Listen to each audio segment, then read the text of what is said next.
Perfecto. Comenzamos entonces con la guía número 4, que como su nombre lo indica, vamos a estudiar una propiedad de algunos sistemas, que es la capacitancia, y qué pasa con la incorporación de dieléctricos en capacitores, y vamos a ver cómo esto influye en esta propiedad que es la capacitancia. Ustedes sobre esto ya han dado clases de teoría, es un tema bastante extenso, así que sugiero que vayan complementando lo que dan en clases de teoría y lo que vemos acá en las prácticas con alguno de los libros que les hemos sugerido desde el principio. Tomen alguno de ellos: Serway, Tipler, Csikszentmihalyi, Resnick, y todas las preguntas que tengan que hacer las pueden hacer obviamente con libertad, pero insisto, sugiero que no dejen de hacer esas lecturas. Entonces nosotros vamos a partir acá. Fíjense, con el problema 1 me pide calcular la capacidad, y acá voy a marcar que hablar de capacidad o capacitancia es lo mismo, es la misma propiedad, es la misma magnitud física, que la podemos encontrar como capacidad o como capacitancia, de distintos sistemas. Un condensador plano, un condensador es equivalente a decir condensador a decir capacitor. Entonces esas dos cosas quiero que les queden claras a ustedes. Hablar de condensador o de capacitor es lo mismo, y hablar de capacidad o de capacitancia también es equivalente. Entonces, en el primer caso, se nos pide calcular la capacidad de un condensador plano de placas paralelas, conductoras y paralelas de área A. Les pido que me den un minuto, perdonen la interrupción.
Bueno, les pido disculpas, pero tenía que atender sí o sí.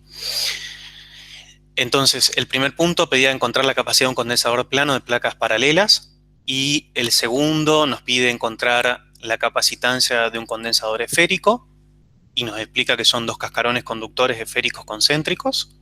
Y por último, encontrar la capacitancia o la capacidad de un condensador cilíndrico constituido por dos cascarones conductores cilíndricos concéntricos o coaxiales de longitud L. En todos los casos, explicitar las aproximaciones y simplificaciones utilizadas. Esto es importante.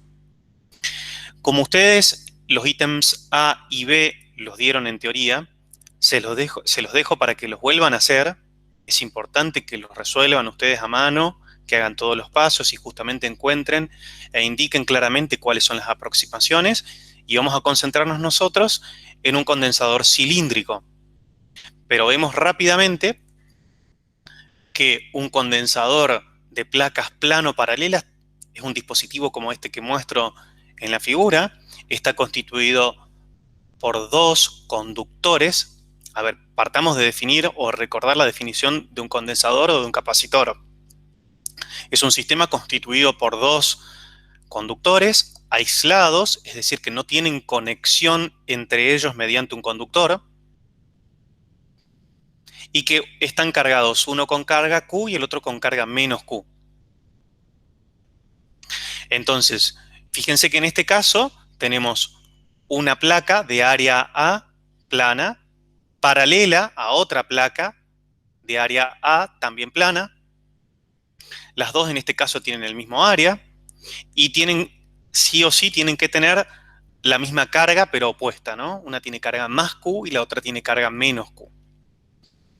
Como ustedes ya saben, por lo que vimos en la guía 2, cuando resolvimos el campo eléctrico de un plano infinito, recordarán que si este plano, en vez de ser un plano finito, fuese un plano infinito, entonces en cualquier región, a cualquier lado del plano, el módulo del campo eléctrico, ¿cómo era?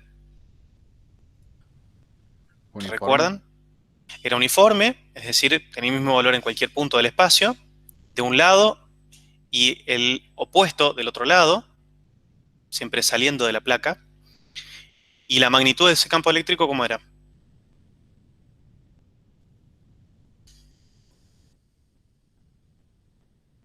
Valía sigma sobre 2 epsilon 0. Entonces, fíjense que el campo eléctrico generado por esta placa cargada positivamente, si esta placa fuese infinita, el campo eléctrico a su derecha iría de izquierda a derecha, como se indica con las flechas estas. Esa sería la dirección y el sentido del campo eléctrico, y valdría sigma sobre 2 epsilon 0 su módulo. Pero si además pongo otra placa infinita de carga negativa, con densidad de carga menos sigma, el campo eléctrico debido a esta placa también va hacia la placa en ese caso. Y su módulo también es sigma sobre 2 epsilon 0. En el medio, entre las dos placas, había un ejercicio de la guía 2 que yo les había pedido resolver, que tiene que ver exactamente con esto. Entonces, en medio de las dos placas de cargas iguales y opuestas, si tenemos dos placas infinitas, una cargada con densidad de carga superficial sigma y la otra menos sigma, en medio el campo eléctrico va en dirección perpendicular a las placas y desde la placa cargada positiva a la placa cargada negativamente, y su módulo o su magnitud es sigma sobre epsilon 0. El campo eléctrico acá en el medio es sigma sobre epsilon 0. Nosotros acá decimos que si la distancia, si la separación entre las placas es mucho menor que el área de las placas, entonces podemos hacer una aproximación como si esto se tratase de una placa infinita. Fíjense las líneas de campo aproximadas de este sistema cuando lo vemos de perfil. Fíjense que en el medio las líneas son perpendiculares a las placas. Su módulo es sigma sobre epsilon 0. Conociendo esto y conociendo que el campo eléctrico en cualquier punto intermedio, como dijo Alexis, es uniforme, es el mismo, es constante, tiene el mismo valor, la misma dirección y el mismo módulo en cualquier punto acá, haciendo la aproximación quitando los efectos de borde, entonces suponiendo que hasta el mismo borde el campo es uniforme, entonces lo que deberíamos hacer para encontrar la capacitancia de este sistema es conocer la diferencia de potencial, que ustedes ya lo han visto en teoría, que era E por D, si recuerdan, porque el campo eléctrico es constante, y luego encontrar la carga de uno de estos capacitores, y sabiendo que la capacitancia es igual a la carga, al módulo de la carga de alguno de las placas, dividida la diferencia de potencial, o el módulo de diferencia de potencial entre estas dos placas, vamos a encontrar cuánto vale la capacitancia de este sistema. Fíjense en un esquema, miren, esto es lo que tenemos, una placa de área A cargada con carga Q, una placa con el mismo área, separadas ambas, una distancia D, la de arriba con carga Q, la de abajo con carga menos Q, entre ellos se genera una diferencia de potencial que como acabo de decirles es igual a E por D, es decir, el módulo del campo eléctrico en el medio, entre las placas, multiplicado por D, que es la distancia que separa una de la otra. Y fíjense que lo que estamos haciendo nosotros, miren la forma del campo eléctrico entre esas dos placas. Fíjense que prácticamente en todas las zonas intermedias entre las dos placas, salvo el borde, el campo es equivalente al campo que tendríamos si las placas fuesen infinitas. Cuando la distancia que separa las dos placas es muy pequeña respecto del área, entonces podemos despreciar esos efectos de borde. Otro caso, que también vieron ustedes en teoría, es el caso de dos esferas conductoras concéntricas. Entonces, una esfera que puede ser una esfera maciza, una esfera conductora maciza, rodeada de radio A, rodeada de un cascarón esférico de radio B, también metálico, o sea, también, perdón, conductor, uno con carga Q y el otro con carga menos Q. Se cumple otra vez las características que estábamos diciendo para tener un condensador. Para tener un condensador o un capacitor necesitamos dos conductores aislados. Este y este no se tocan, están aislados, son conductores, y que tengan la misma carga, pero opuesta. Carga Q y carga menos Q. Ahora, acá yo puedo tener un material macizo, conductor, porque las cargas se depositan en su superficie uniformemente, o puedo tener simplemente un cascarón metálico. Es exactamente lo mismo. Y por último, el problema en el que nos vamos a concentrar nosotros ahora, que es el que no vieron en teoría, y es el de un problema de un cilindro. Fíjense, en este caso tenemos un cilindro macizo, hecho de material conductor. Sabemos que en los conductores la carga libre se deposita en la superficie, por lo tanto se depositará en la superficie externa, en este caso del cilindro, que es la única que tiene. Y obviamente tiene un exceso de carga o carga libre Q, y está rodeado de un material conductor también, cilíndrico, que comparte el mismo eje, con carga menos Q. Visto desde arriba, si quieren, vemos esto que está acá. Entonces fíjense, este es el cilindro interno, este es el cilindro externo. Si esto está cargado con carga Q, toda esa carga se va a depositar en los bordes del cilindro, y eso va a inducir una carga menos Q en los bordes internos de este cilindro. Entonces lo que tenemos, tenemos carga menos Q, entonces toda esa carga menos Q va a ser inducida hasta los bordes internos del cilindro, y afuera vamos a tener carga neta cero. Toda esa carga menos Q se deposita en este cascarón cilíndrico. Decíamos, el cilindro interno tiene radio A, el cilindro externo, la parte que nos interesa, tiene radio B, o sea, la parte interior del cilindro tiene radio B, y carga Q. ¿Qué necesitamos para calcular la capacitancia de este sistema? Bueno, vamos a partir de hacer las consideraciones. Tenemos estos dos cilindros coaxiales infinitos. Partamos de considerar cilindros infinitos de radios A, el interno, y B, el externo. Fíjense que yo dije dos cascarones, es equivalente al problema este, porque es lo mismo tener un material conductor acá adentro que tener un cascarón, porque la carga, si los dos, obviamente, si estamos hablando de conductores, se va a depositar solo en la superficie. Lo mismo acá afuera. En vez de poner este material, yo también podría poner solamente una superficie, porque la carga se estaría depositando en esta superficie interna. Y vamos a atribuirles a la parte interna y externa densidades de carga sigma sub A y menos sigma sub B. Le pongo los módulos a propósito para decir esta es positiva y esta es negativa. Estas son las densidades superficiales de carga. ¿Cuánto vale el campo eléctrico en la región intermedia? Es decir, ¿cuánto vale el campo en esta región intermedia?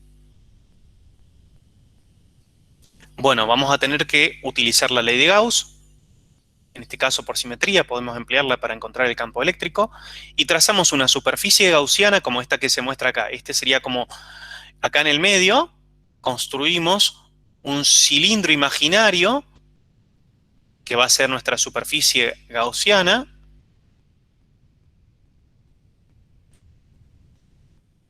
y encontrando la carga encerrada dentro de esa superficie gaussiana y aplicando la ley de Gauss tanto para las tapas del cilindro como para la cara lateral, vamos a encontrar que el campo eléctrico en el medio, esto lo hicimos cuando resolvimos ley de Gauss, cuando resolvimos el problema del cilindro en ley de Gauss, fíjense que el campo eléctrico es igual, es un campo radial, radial en coordenadas cilíndricas, y es igual a una constante, que es sigma sub A, la densidad de carga interna, multiplicada por eso por A, perdón, sobre epsilon 0. A eso lo multiplico por 1 sobre ρ. Ρ es la coordenada cilíndrica, la coordenada radial cilíndrica, y ρ versor. Esto también les queda como tarea a ustedes repasar cómo encontrábamos ese campo eléctrico utilizando la ley de Gauss. Ahora, lo que a nosotros nos interesa para encontrar la capacitancia de este condensador cilíndrico infinito es la diferencia de potencial. La diferencia de potencial entre la cara que tiene radio B y la cara que tiene radio A, radio cilíndrico, ¿no? Es igual a menos la integral entre A y B del campo en la zona intermedia multiplicado por el diferencial de L. Ahora, esa integral, fíjense que como E, el campo eléctrico, está solamente en la dirección de ρ, y si ustedes recuerdan, el diferencial de L en la dirección de ρ era diferencial de ρ por ρ versor. Después vienen todas las componentes de ese vector diferencial de L, en las componentes phi versor y k versor. Pero acá a nosotros no nos interesa porque el campo solo está en ρ. De manera tal que este producto escalar va a quedar igual a esto multiplicado por la componente de ρ versor del diferencial de L, que es diferencial de ρ. Entonces me queda esto por el diferencial de ρ, que es lo que puse acá. Este primer término, perdón, este primer factor es constante, sale fuera de la integral y nos queda integrar diferencial de ρ sobre ρ entre A y B. Ustedes saben que esa integral es igual al logaritmo natural de ρ entre A y B. Y eso me va a quedar menos sigma sub A por A sobre epsilon 0 por la diferencia entre el logaritmo natural de B y el logaritmo natural de A. Por propiedades, fíjense, primero hay un signo menos, o sea que puedo hacer el opuesto de esta resta, que es logaritmo natural de A menos logaritmo natural de B. Y luego, por propiedad de los logaritmos, nosotros sabemos que la resta o la suma de logaritmos de igual base se puede escribir como el logaritmo de un producto o de un cociente, en el caso de una resta, y por lo tanto decimos que el logaritmo natural de A menos el logaritmo natural de B es igual al logaritmo natural de A sobre B. Esta es la diferencia de potencial entre las dos caras de mi cilindro. Cuando nosotros querramos calcular la capacitancia, necesitamos el módulo de la diferencia de potencial. Acuérdense siempre de eso. Y el módulo de la carga de alguna de las dos caras en cuestión. Si consideramos dos cascarones cilíndricos coaxiales de longitud L y radios A y B, con cargas QA sigma A igual a, perdón, QA igual a sigma A por 2 pi A por L, fíjense, hasta acá yo estaba diciendo que teníamos dos cilindros infinitos coaxiales. Y ahora pasa un problema de un cilindro finito. Otra vez vamos a hacer una aproximación semejante a la que hacíamos recién o la que les mencionaba recién para un capacitor de placas plano paralelas. Y es, los dos cilindros coaxiales tienen una distancia de separación mucho menor que el área que la superficie lateral de los cilindros, de modo tal que vamos a poder hacer una aproximación como de cilindro infinito para el campo en el medio. Y entonces la diferencia de potencial también se va a mantener constante. Ahora, seguimos con esta cuestión en mente de que uno tiene densidad de carga sigma A y el otro tiene densidad de carga menos sigma B. Pero las cargas, ¿qué son? La carga es densidad multiplicada por área, ¿cierto? Y el área, solamente esto es así, lo tenemos claro, porque estamos hablando de densidades uniformes. Esto es constante. Por eso la carga es igual a densidad por área. Densidad superficial por área. Y el área lateral de un cilindro es 2pi por A, siendo A el radio del cilindro, multiplicado por L, la altura del cilindro. Lo podemos ver acá. 2pi por A, 2pi por A, me da el perímetro, la circunferencia, lo multiplico por L y tengo toda el área, esta área de la cara lateral del cilindro interno. Lo mismo hago para la carga del cilindro de radio B. Y entonces la carga Q sub B es menos sigma B por 2pi por B por L, que es el radio del cilindro externo. Tiene la misma longitud. Y ahora asigno la carga interna y la carga externa tienen que ser iguales y opuestas. Entonces a Q sub A yo lo llamo Q y a Q sub B yo lo llamo menos Q. Tienen que ser iguales y opuestas. Y vamos a asumir que A es menor que B, como estamos haciendo, es decir, el cilindro de radio B está dentro del cilindro, el cilindro de radio A está dentro del cilindro de radio B. Y también asumimos que L es mucho mayor que A y L es mucho mayor que B. Es decir, la longitud del cilindro es mucho más grande que los radios de los cilindros. Entonces la solución nos va a permitir aproximar el campo eléctrico entre ambos cilindros como si fuese el campo entre los cilindros de dos cilindros infinitos. De manera tal que vamos a poder usar la expresión que acabamos de encontrar de la diferencia de potencial, que era esta que estaba acá, donde yo ahora agregué aquí un módulo para asegurarme que la diferencia de potencial sea siempre positiva, de la que estamos hablando, y la carga es la que acabamos de encontrar allá arriba. La carga de cualquiera de los dos porque es la misma, es Q. Fíjense que aparece sigma A y sigma A, entonces se pueden cancelar. Este A con este A se cancelan y la capacitancia de un capacitor cilíndrico tiene esta expresión. 2pi por la permitividad del vacío por L sobre el logaritmo natural de B sobre A. Y entonces, como ustedes ya saben y estuvieron discutiendo en la clase de teoría, la capacitancia de un sistema depende exclusivamente de la geometría y del dieléctrico que contiene el capacitor. Esto del dieléctrico conmigo lo vamos a ver en la clase que viene, pero con la geometría, ¿a qué nos referimos? Nos referimos a la forma, es decir, el capacitor, acuérdense siempre, que es un sistema conformado por dos materiales conductores, aislados uno del otro, con cargas Q y menos Q. Entonces, la capacitancia de ese capacitor, la capacitancia de este condensador, va a depender exclusivamente de la forma, es decir, si estamos hablando de un cilindro, de una esfera, de un plano, si el material conductor, qué forma tiene, y además de la distancia relativa entre ambos, porque tenemos dos materiales. Entonces depende si tenemos, por ejemplo, dos esferas. Bueno, no es lo mismo tener esferas que tener cilindros, que tener planos, y luego de la separación relativas entre ellos. No es lo mismo tener una esfera de radio 1 metro y una de un radio 1,5 a tener una de radio 0,5 metros y una de 1,5 metros.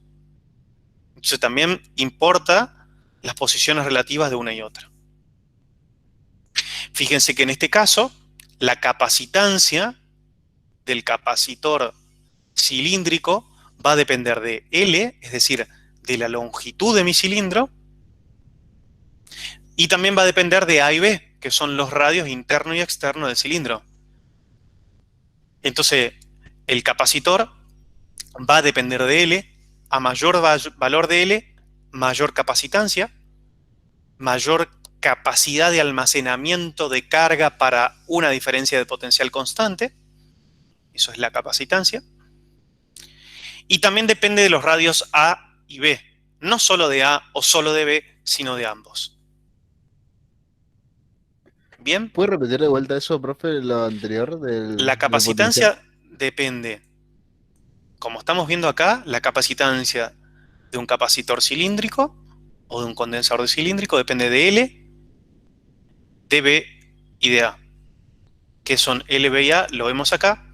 L es el largo o la altura del cilindro y A y B son los radios de ambos cilindros. Entonces, a mayor L, mayor capacitancia. Eso lo vemos acá. A mayor L, mayor capacitancia. ¿Y qué significa que yo tengo una mayor capacitancia? La capacitancia es la capacidad, es una propiedad, una magnitud de este sistema que me indica cuánta carga puedo almacenar para una diferencia de potencial constante. Entonces, fíjense, ustedes sé que lo discutieron ampliamente en la clase de teoría, pero fíjense que la carga, acuérdense que esta relación vale para este sistema del que estamos hablando. Dos materiales conductores aislados uno de otro, uno con carga Q y el otro con carga menos Q. No importa cuáles son sus formas. Lo importante es que tengo dos materiales conductores que no se tocan mediante un conductor, es decir, están aislados. Puede haber aire en el medio, puede haber algún plástico en el medio, puede haber madera, es decir, puede haber dieléctricos en el medio, pero no puede haber un material conductor. Tienen que estar aislados uno de otro. Uno tiene que tener carga Q y el otro tiene que tener carga menos Q. Y eso es un condensador. La capacitancia de ese condensador, es decir, de este sistema, va a depender de la carga que tengan ambos. Uno tiene carga Q y el otro tiene carga menos Q. Acuérdense que en un condensador la carga total vale ¿cuánto?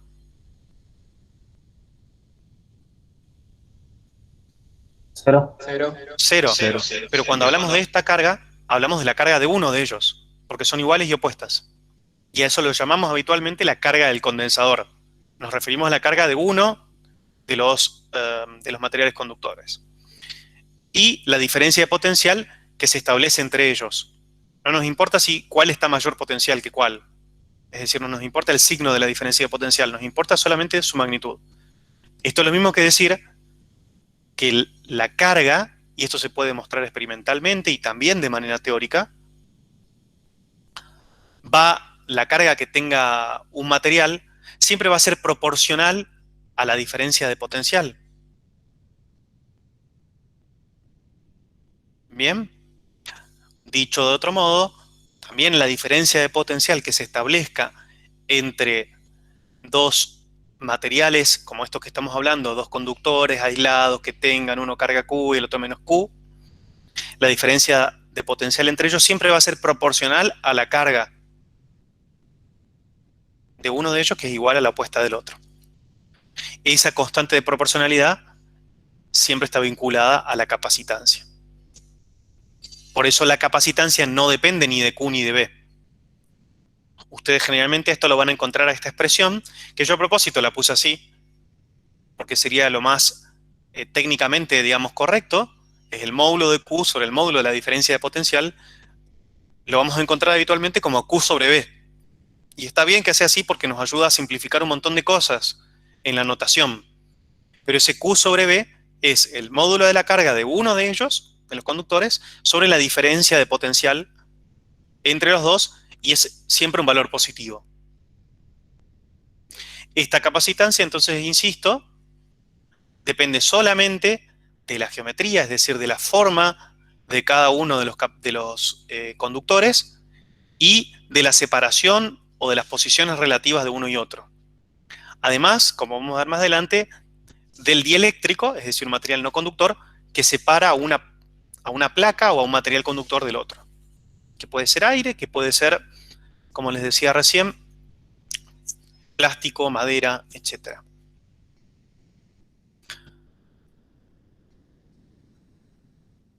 Fijémonos en otro problema.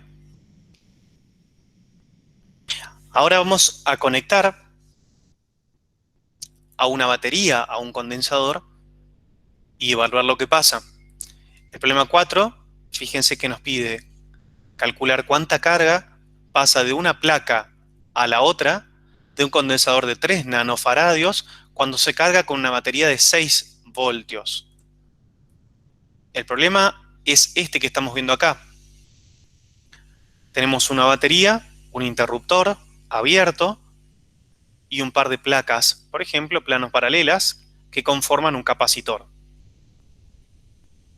Placas plano paralelas de material conductor, obviamente separadas a una distancia d y aisladas una de la otra. Cuando yo cierro el interruptor, entonces permito, después vamos a analizar un poco más en detalle este tipo de circuitos, sobre todo en el capítulo que viene, pero permito que haya una circulación de carga que hace que dentro de esta batería, donde entre este punto y este punto hay una diferencia de potencial delta V, se producen reacciones químicas cuando esta diferencia de potencial baja. Esto, desde el punto de vista teórico, lo que a nosotros nos importa es que cuando yo conecto, cierro esta batería, perdón, cierro este interruptor, queda conectada la batería al capacitor, de modo tal que se establece entre estas dos placas la misma diferencia de potencial que hay entre los dos bornes. Para que suceda eso, lo que hace internamente esta batería es producir reacciones químicas que lo que hacen es generar un campo eléctrico que arranca electrones, digámoslo así, bombea electrones de esta placa a esta placa. De manera tal que esta placa queda cargada positivamente por defecto de electrones, ¿sí? Porque se establece un campo eléctrico que va en este sentido. Acuérdense que este cable es un material conductor. Lo que pasa entonces es que si el campo eléctrico va en este sentido, los electrones tienderían en el sentido contrario. Entonces, hay electrones que se ven arrancados de la placa. Acuérdense que como es un material conductor, tenemos portadores libres de carga. Los electrones se ven arrancados y pasan a la otra placa, que tiene un exceso de carga. La carga en exceso positiva que queda acá es igual en módulo a la carga en exceso negativa que queda acá, porque todos los electrones que salieron de acá van a parar acá, no desaparecen.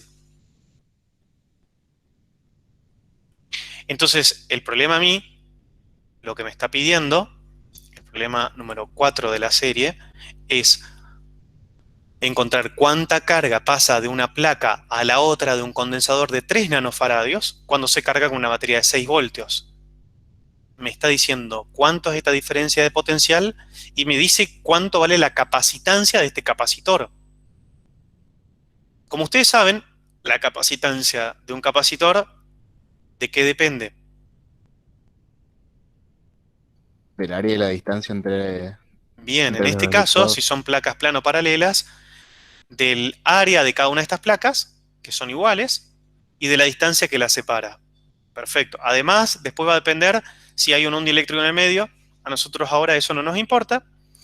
Lo que sí sabemos es que la capacitancia de este capacitor es siempre la misma, esté o no conectado a la batería. Y la diferencia de potencial es un dato del problema. ¿Qué hacemos para resolver esto? Bueno, primero hacemos un esquema y decimos la diferencia de potencial es 6 voltios. Es la diferencia de potencial. Asumimos que es la diferencia de potencial entre los extremos del capacitor, incluido una resistencia interna, de la que vamos a hablar. Ahora no le dé mucho artículo a esto. Entonces, la diferencia de potencial entre estos dos puntos es igual a la diferencia de potencial entre los bornes de mi batería. Entonces, conozco la diferencia de potencial entre las dos placas y conozco la capacitancia del sistema, que es 3 nanofaradios, aún sin decirme el área ni la distancia que la separa las placas.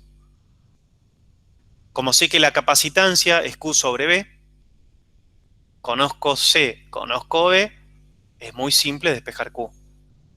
La carga que almacena este capacitor cuando lo conecto a una batería de 6 voltios es 18 nanocoulomb.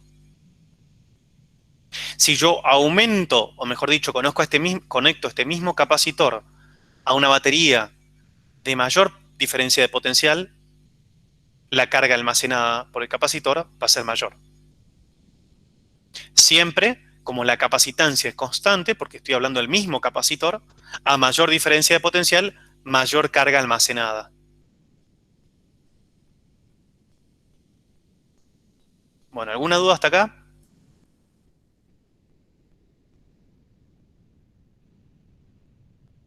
Profe, con estas ecuaciones nosotros no podríamos saber hasta dónde podría almacenar ese capacitor, ¿no?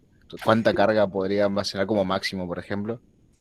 Bueno, ahí hay una cuestión que tiene que ver con la ruptura dieléctrica, de la que probablemente hayan hablado con Ariel en las clases teóricas. Entonces, la ruptura dieléctrica es la que, de alguna manera, en lo empírico, establece un máximo, porque justamente lo que está separando, a ver si tengo otra imagen, vamos a poner esta, pero lo que está separando, por ejemplo, en este caso, a los dos materiales conductores es aire.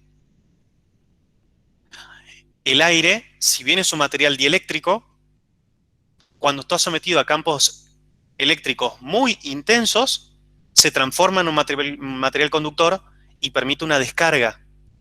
Entonces hay un límite en el cual, por más que yo aumente la diferencia de potencial, el dieléctrico que hay en el medio, sea aire o sea otro material, va a tener una ruptura que va a hacer que circule corriente, es decir, que se descargue uno de los dos materiales. Esto pasa, por ejemplo, en un Van der Graaf. Esto pasa de alguna manera en un rayo. Se llaman descargas de arcos. Y iba a decirles algo más. Justamente cuando nos concentremos en lo que es la introducción de materiales dieléctricos entre dos placas conductoras, vamos a analizar un poquito más este efecto. Pero en principio, vamos acá. Según esta expresión, si yo tengo una cierta capacitancia, yo en principio, esto me dice aumento indefinidamente la diferencia de potencial y aumenta la carga que puedo almacenar. En lo práctico hay un límite y ese límite es, yo aumento hasta algún punto en el cual el dieléctrico que hay en el medio encuentra su ruptura, su punto de ruptura, y entonces deja de almacenarse la carga porque se descarga. ¿Ok? Deja de funcionar como un dieléctrico para convertirse en un conductor a muy altos campos eléctricos. Luciano, Luana, ¿alguna consulta? Profe, la resistencia esa que pone ahí en el circuito, ¿estaría representando la resistencia de los cables y de la batería? Exactamente. No nos concentremos ahí, no quiero que se distraigan. Esto por una cuestión de pulcritud teórica, pero cuando yo digo este delta de B, en realidad este delta de B, este que está acá, es la diferencia de potencial entre este punto y este punto, No se ve considerando... claro, profe. Disculpe. perdón. Entre este punto, no, gracias, avísenme cuando es así. La diferencia de potencial entre este punto y este punto es 6 voltios, considerando que el resto del cable, esto que marcamos acá, no tiene, digamos, toda la resistencia está concentrada acá. Después vamos a concentrarnos, porque todavía no hablamos de resistencia, y vamos a hablar recién en el capítulo, en la unidad 5, de resistividad, resistencia, otra propiedad de los materiales, pero no me quiero adelantar. Acá lo que me importa es básicamente que sigan esta idea. Tengo dos bornes, un material conductor que me conecta a esta placa conductora con este borne, y el otro borne está conectado también mediante un cable conductor con esta otra placa.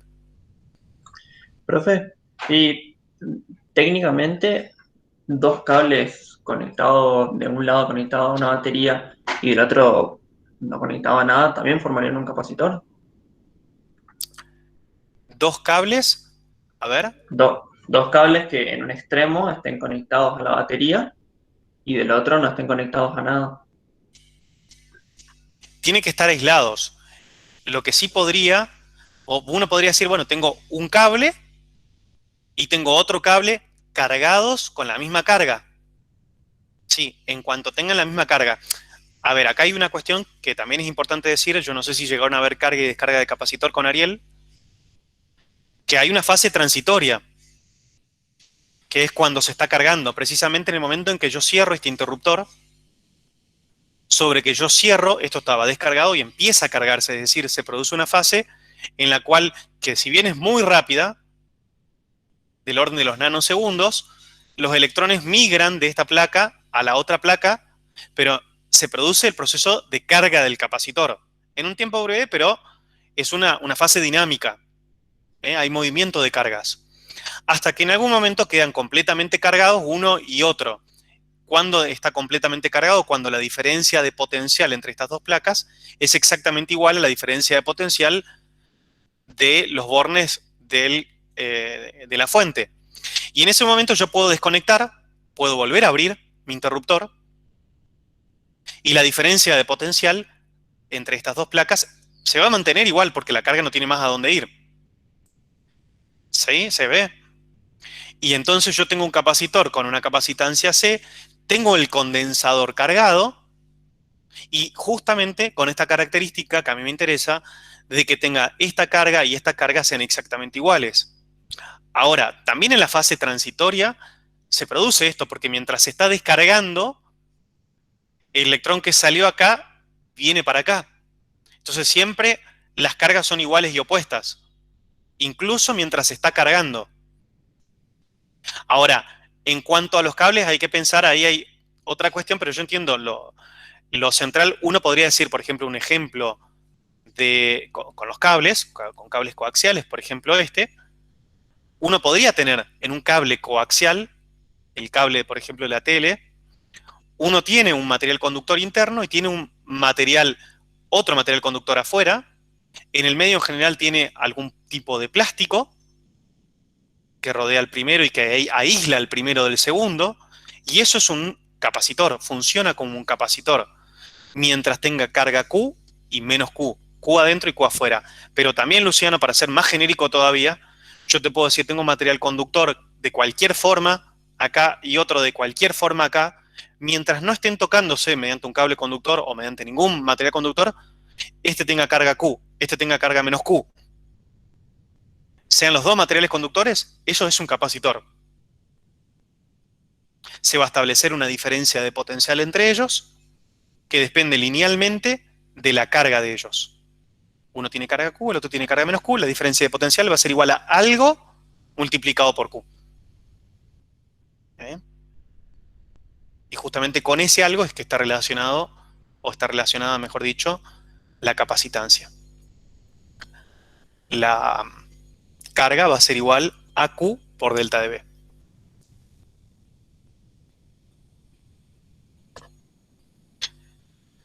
Avancemos un poquito más y hacemos una pausa. Si queremos construir un condensador plano paralelo de 1 faradio, nos plantea el problema 5. 1 faradio de capacidad, para tener una idea de las magnitudes. Queremos construir un capacitor. ¿De qué forma? Placas plano paralelas de 1 faradio de capacidad. Queremos usar placas cuadradas separadas una distancia de 1 milímetro entre sí y en el medio poner vacío o aire. Después vamos a ver que la constante dieléctrica del vacío y el del aire son prácticamente iguales. ¿Qué longitud tendrán sus lados? Entonces, la pregunta es, queremos construir un capacitor que tenga determinada capacitancia, queremos que sea de 2 placas plano paralelas, queremos que la separación entre ellas sea de 1 milímetro y queremos que en el medio haya vacío. Las placas son cuadradas, las dos. ¿Qué lado tiene que tener cada placa? Bueno, lo primero que tengo que preguntarme es de qué depende la capacitancia de un capacitor de placas plano paralelas. Como sabemos, depende de la distancia que las separa y del área de las placas. Entonces, vayámonos y concentrémonos en esa expresión que ustedes van a encontrar cuando resuelvan el problema 1A y que también la habrán visto con Ariel. La capacitancia de un capacitor de placas plano paralelas, que es el ejercicio 1A, es igual a epsilon 0 por A sobre D.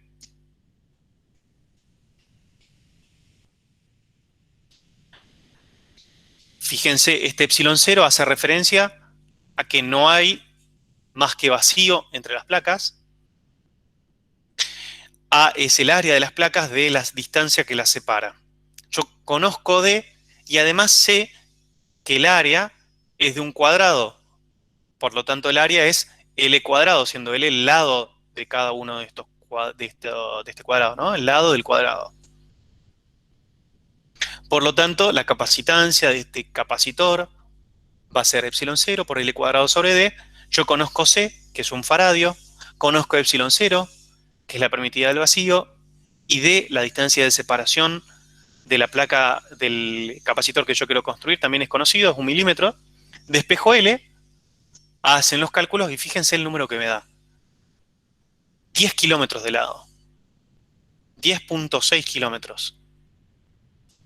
Más o menos la separación entre la entrada a Santa Ana y el centro de Santa Ana, para los que viven en Corrientes, o el cruce de la ruta 11 y 16 y la entrada a Tirol, más o menos, para los que viven de este lado del puente.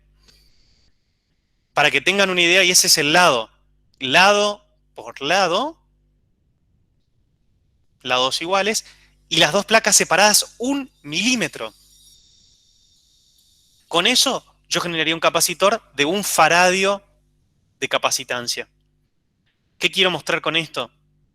Que 1 faradio es una capacidad inmensa. Entonces generalmente nosotros hablamos de nanofaradios, 10 a la menos 9 faradios, picofaradios, 10 a la menos 12 faradios. Es usual usar un submúltiplo tipo nano, pico, para hablar de la capacitancia en faradios. ¿Alguna pregunta hasta acá?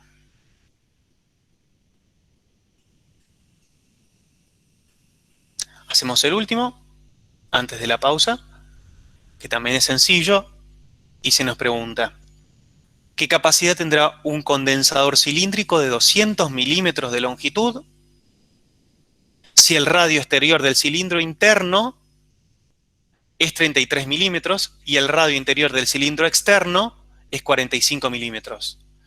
Fíjense que me da L, 220 milímetros, A, 33 milímetros, B, 45 milímetros. Eso que me está diciendo de manera coloquial, me está describiendo el radio externo del cilindro interior, o el radio del cilindro exterior, perdón, el radio del cilindro interior, quise decir, que es A, y el radio interno del cilindro externo, que es B. Y por otro lado me está dando L, la longitud. Como nosotros en el problema 1C encontramos que la capacitancia de un condensador cilíndrico del lado L y radios internos y externos A y B respectivamente es esta, entonces simplemente reemplazamos epsilon 0, L, B y A por los valores del problema. En particular L, B y A, epsilon 0 es una constante, pues es la permitividad del vacío. Encontramos una capacitancia para este capacitor del orden de 10 a la menos 12 faradios, es decir, del orden de los picofaradios, 39 picofaradios.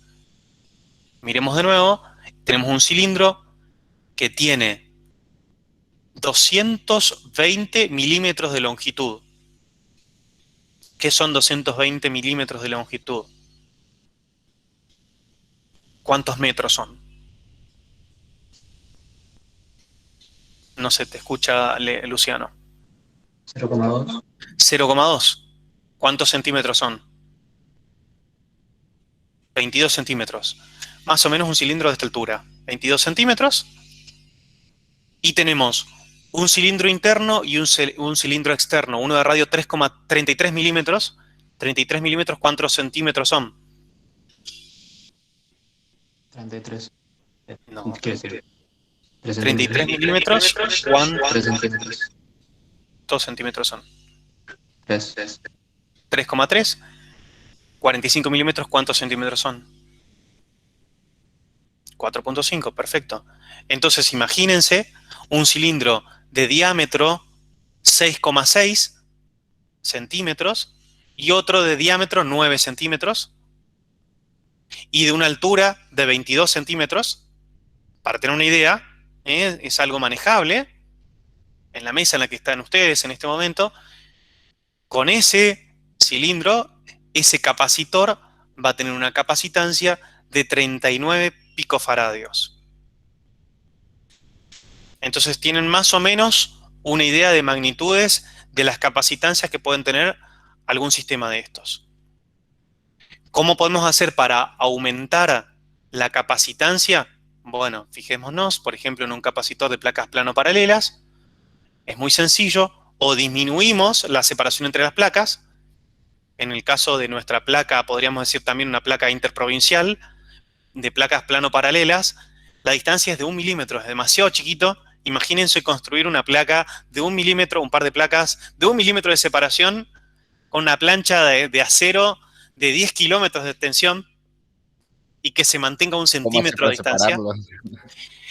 Obviamente lo que uno hace es colocar en el medio, para separarlas, un dieléctrico, un papel o algún material dieléctrico, y vamos a ver qué efecto surte eso sobre la capacitancia del sistema. Vamos a ver qué hace que aumente luego la capacitancia. Tiene efectos prácticos, nos ayuda a separar, a que no se toquen las placas, y a su vez aumenta la capacitancia. Entonces, aumentamos el área o disminuimos, aumentamos el área de las placas plano paralelas o disminuimos la distancia de separación entre ellas para aumentar la capacitancia. Es decir, para aumentar la capacidad de almacenar carga que tiene un sistema.